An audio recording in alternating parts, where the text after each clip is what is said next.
నమస్తే, నేను సిరి. Triple R case విషయంలో ఏదైతే ఉందో దానికి అయితే మాజీ అడిషనల్ ఎస్పీకి అయితే భారీ షాక్ ఇచ్చింది హైకోర్టు. అదేంటనేది మనకి వివరించడానికి మనతో పాటు ఉన్నారు ప్రముఖ రాజకీయ విశ్లేషకులు కేవీవి ప్రసాద్ గారు. నమస్కారం సార్. నమస్తే. సార్, ఇప్పుడు చూస్తుంటే ట్రిపుల్ ఆర్ గారి కేసు విషయం ఏదైతే ఉందో, అంటే గతంలో చూసినట్టయితే ఆయనని ఎలా హెరాస్ చేశారు ఏంటి అనే దాని మీద ట్రిపుల్ ఆర్ గారు అయితే కేసు వేయడం జరిగింది. అయితే ఇప్పుడు ఆ కేసులో ఎవరైతే ఉన్నారో, అప్పటి మాజీ అదనపు ఎస్పీ ఎవరైతే ఉన్నారో తనకి భారీ షాక్ ఇచ్చింది హైకోర్టు అని చెప్పేసి మరి వార్తలు వస్తున్నాయి. అసలు ఏంటి సార్ అది? ఒకటమ్మా, ఇప్పుడు ఎవరైతే ఇప్పుడు మాజీ అడిషనల్ ఎస్పీ విజయపాల్ ఉన్నారో ఆయన సిఐడి డిపార్ట్మెంట్కి సంబంధించిన ఆయన, మీరు చూశారు జగన్మోహన్ రెడ్డి యొక్క హయాంలో, జగన్మోహన్ రెడ్డి ప్రభుత్వంలో ఎంత నిరంకుశత పాలన జరిగింది, ఏ విధంగా వాళ్ళు చట్టాలను ఉల్లంఘించారు, ఏ విధంగా వాళ్ళు చట్టాలని అగౌరవపరిచారు. సో ఏ విధంగా వాళ్ళ చట్టాలని వాళ్ళ చుట్టాలుగా మార్చుకుని ఇటు రాజకీయ ప్రత్యర్థుల పైన, ఇటు జనసేన అయినా, ఇటు బీజేపీ అయినా, ఇటు టీడీపీ అయినా సరే, ఇంక్లూడింగ్ నారా చంద్రబాబు నాయుడు గారి దగ్గర నుంచి, లోకేష్ బాబు దగ్గర నుంచి, సో పవన్ కళ్యాణ్ గారు కానీ ఎవరైనా సరే, ఆ స్థాయి ఈ స్థాయి లేదు, చిన్న స్థాయి కార్యకర్తల దగ్గర నుంచి పెద్ద స్థాయి నాయకుల వరకు కూడా ఎవరైతే పార్టీలో యాక్టివ్గా ఉన్నారో, ఎవరైతే వీళ్ళ తప్పుడు నిర్ణయాలని, తప్పుడు పనుల్ని, అక్రమాలని, దుర్మార్గాల్ని, వీళ్ళు చేసే దోపిడీని వేలెత్తి చూపిస్తున్నారో, ఎవరైతే వీళ్ళ యొక్క అన్యాయాన్ని బయట పెడుతున్నారో, ఎవరైతే వీళ్ళు చేసే తప్పుడు పనులకి అడ్డంగా నిలబడ్డారో, ఎవరైతే ప్రజల్లోకి చొచ్చుకుని వెళ్తున్నారో, ఎవరైతే ఈ విషయాలన్నింటినీ కూడా ప్రజలకి తెలియపరుస్తున్నారో, వాళ్ళందరినీ కూడా వీళ్ళు భయపెట్టడం కోసం వాళ్ళందరినీ కూడా వీళ్ళకి ఏదో విధంగా వాళ్ళని ఇంటి వరకే పరిమితం చేసి వాళ్ళ ప్రజల్లోకి వెళ్లకుండా, వీళ్ళు చేసే దుర్మార్గాలు ప్రజలకు తెలియకుండా ఉండడం కోసం రకరకాలుగా వాళ్ళు ఇబ్బంది పెట్టడం జరిగింది. అలాగే రఘురామరాజు గారు వైసీపీ పార్టీలో ఉండి వైసీపీ పార్టీ ద్వారా ఎంపీగా గెలిచిన వ్యక్తి. ఆయన గెలిచిన తర్వాత అక్కడ జరుగుతున్న పరిణామాలు, అక్కడ జరుగుతున్న వ్యవహార శైలి ఆయన నచ్చగా, ఎస్పెషల్లీ ఇప్పుడు ఈ రోజునైతే మనం లడ్డు వ్యవహారంలో మన సనాతన ధర్మం మంట కలిసిపోయిందని, మన యొక్క స్వామివారి యొక్క అక్కడ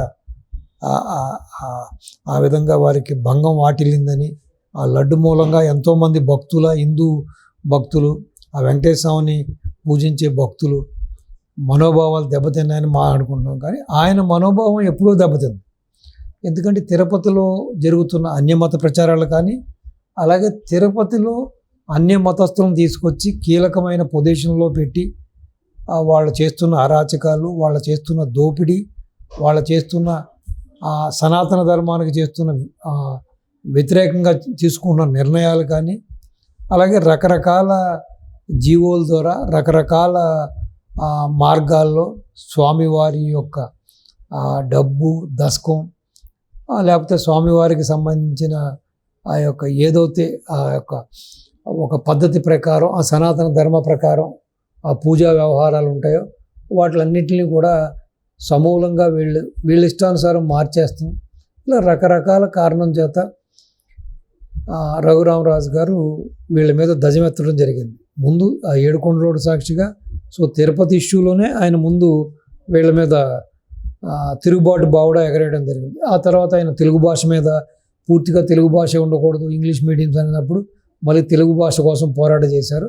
ఆ తర్వాత ఇంకా ఈయన వీళ్ళ యొక్క మితిమీరిపోయిన అరాచకాలు, అక్రమాలు, దుర్మార్గాలు, ల్యాండ్ శాండ్ వైన్ మైన్ ద్వారా చేస్తున్న దుర్మార్గాలు, అలాగే రాష్ట్రాన్ని ఏ విధంగా నాశనం చేస్తున్నారు, పోలవరాన్ని ఏ విధంగా నాశనం చేస్తున్నారు, అమరావతిని ఏ విధంగా 3 రాజధానులు అని చెప్పి ఏ విధంగా వీళ్ళు 3 ముక్కలు ఆడుతున్నారు. ఈ విధంగా ఆయన ఇంకా రచ్చబండ అనే కార్యక్రమాన్ని ఆకర్షించి పూర్తిగా ఆయన పోరాటం సాగించడం మొదలెట్టారు. ఆయన ఫుల్ టైం పోరాటానికే ఆయన కేటాయించారు.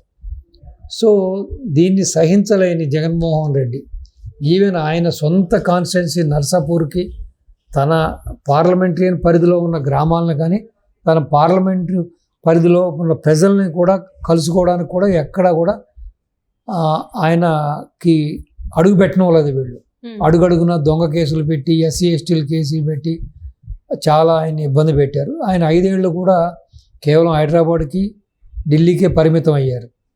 సో అయినా సరే ఆయన పోరాటాన్ని ఆపలేదు. ఆయన ప్రజలకి వీళ్ళ యొక్క దుర్మార్గాలను ఎప్పటికప్పుడు తెలియపరుస్తూనే ఉన్నారు.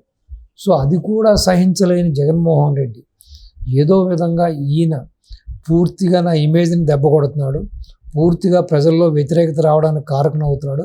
సో నేను చేస్తున్న అవినీతి అక్రమాలన్నీ కూడా వెలుగులోకి తీసుకొస్తున్నాడు అని చెప్పి ఈయన అంతమొందించాలనే ఉద్దేశంతో ఆయన పుట్టినరోజు నాడు స్వయంగా ఆయన ఇంటి మీద దాడి చేసి, అది ఇక్కడ ఎవరైతే కేసీఆర్ ప్రభుత్వం యొక్క అండదండలతోటి, కేసీఆర్ అండదండలతోటి, ఇక్కడ పోలీసుల యొక్క అండదండలతోటి ఆయన్ని అన్యాయంగా అరెస్ట్ చేసి, ఇది బైపాస్ సర్జరీ చేసుకున్న, మేజర్ బైపాస్ చేసుకున్న మనిషిని కూడా ఒక మానవతా దృక్పథం లేకుండా, కొంచెం కూడా కనికరం లేకుండా ఆయన్ని ఏ విధంగా ఇంట్లోంచి తీసుకెళ్లారు, ఆల్మోస్ట్ ఏ విధంగా మ్యాన్ హ్యాండిల్ చేశారు.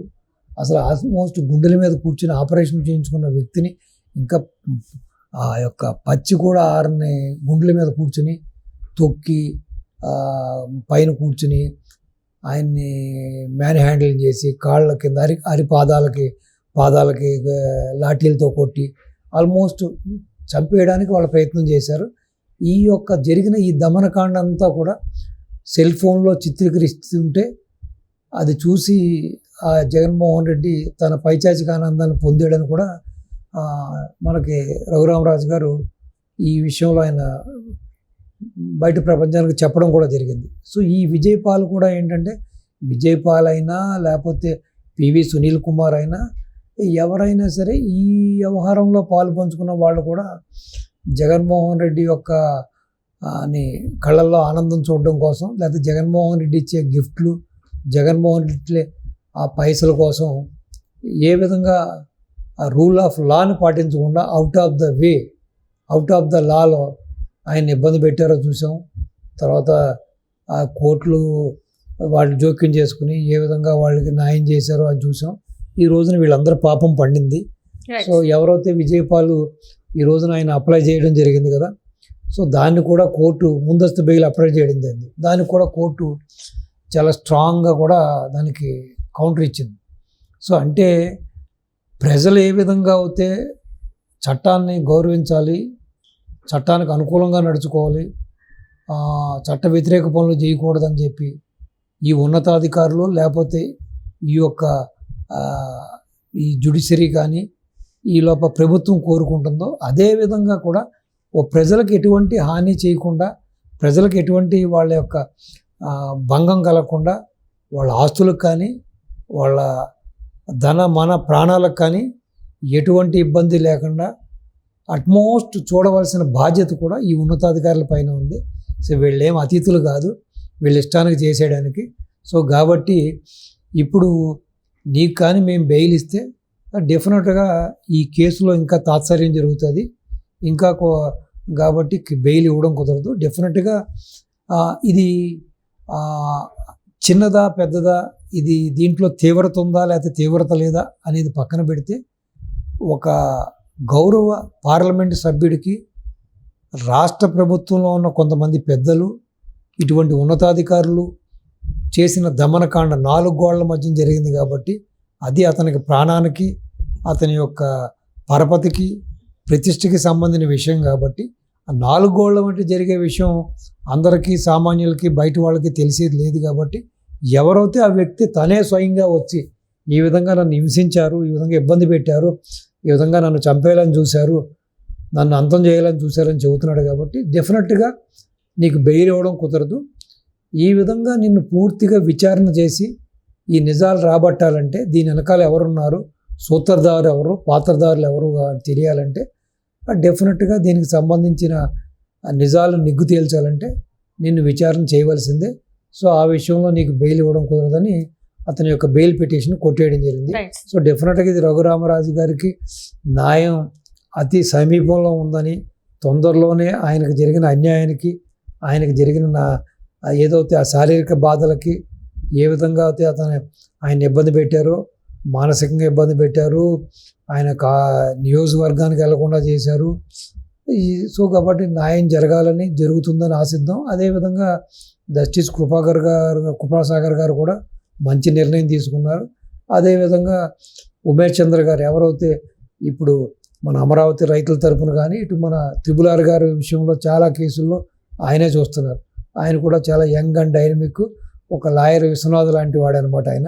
ఆయన కూడా మంచిగా ఈ యొక్క పోరాటం చేసి ఈ విధంగా కేసుని ఈ విధంగా కొలుక్కు తీసుకురావడం అనేది ఆయనకు కూడా మనం ప్రత్యేకంగా అభినందించాలి.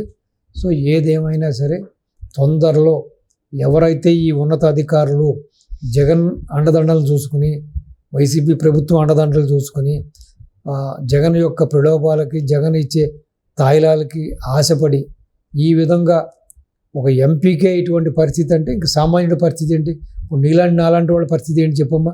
సో కాబట్టి వీళ్ళందరికీ ఇటు చట్టం కఠినాతి కఠినంగా శిక్షించాలని రాష్ట్ర ప్రభుత్వం కూడా రఘురామరాజు గారికి న్యాయం జరిగే వరకు కూడా రాష్ట్ర ప్రభుత్వంగా అండగా నిలబడి ఈ దోషులందరినీ కూడా బోన్లో ఎక్కించేందుకు రాష్ట్ర ప్రభుత్వం కూడా సహకరించాలని, గౌరవ ముఖ్యమంత్రి గారు కూడా ఆ దిశగా అడుగులు వేయాలని చెప్పి రఘురామరాజు గారికి పూర్తిగా న్యాయం జరిగి ఇందులో ఉన్న సూత్రధారులు పత్రధారులు ఎవరైనా సరే, అది జగన్మోహన్ రెడ్డి అయినా సజ్జలైనా ఇంకొక ఎక్స్ అయినా వై అయినా సరే అందరూ కూడా శిక్ష పడాలని ఆశిద్దాం. సో తొందరలోనే త్రిపుల్ ఆర్ గారికి న్యాయం జరిగి ఆయనకి జరగాలని ఆ భగవంతుని వేడుకుందాం. Thank you so much. నమస్తే అమ్మా.